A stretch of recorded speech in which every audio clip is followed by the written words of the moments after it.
So, hey people, ngayon pa lang ako kakain ng dinner. Wala! Sobrang kuhay ng taong to. Nag-cellphone magdamag, nakalimutan na kumain ng dinner. Kasi kahapon guys, hindi ako kumain ng dinner. Tapos ang resulta, sobrang sakit ng tiyan ko na parang hindi na ako makatayo sa higaan. Ngayon, kakain tayo kahit ayokong kumain. So, pasensya na kung may aso ko yung naririnig kasi mga anak ko yun. Alam ko for today is ginataang gulay. Gusto ko rin kumain ngayon kasi masarap tong ulam namin.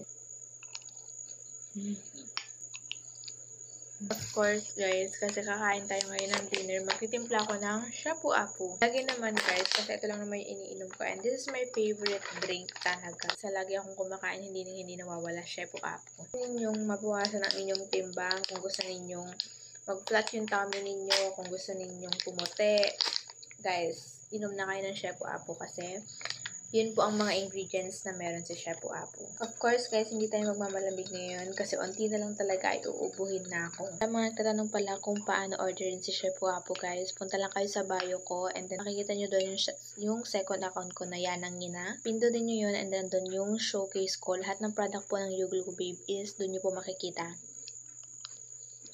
Kasi ngayon guys, sobrang daming peking product ng YouGlow Babe. Po guys, yung mga fake na nagbebenta nito is benta lang nila is 199, 200, ganun. Guys, 300 plus po to and pag nagsisale po sila is 299. Guys, sa legit para maganda rin talaga yung maging resulta sa inyo. Nagtatanong, ano daw ba yung sekreto ko? Guys, YouGlow Babe lang naman. Siguro lang dumating sa YouGlow Babe, maraming naging improve sa sarili ko. Nagtatanong din pala kung sinasabayan ko ba siya ng exercise. Hindi po guys, kasi wala na akong time mag-exercise. Lalo na guys ngayon is for school, tapos gigising ng maaga, hindi na makakapag-exercise. Kaya maganda rin talaga yung mga naging epekto niya sa akin. Kaya nyo na rin guys.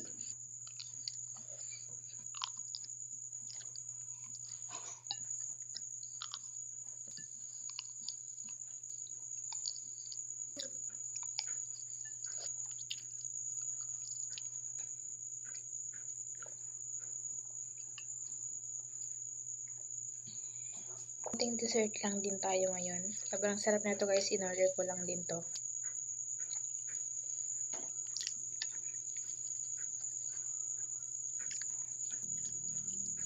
So tama na yun guys, kasi kumain na rin ako ng kanina.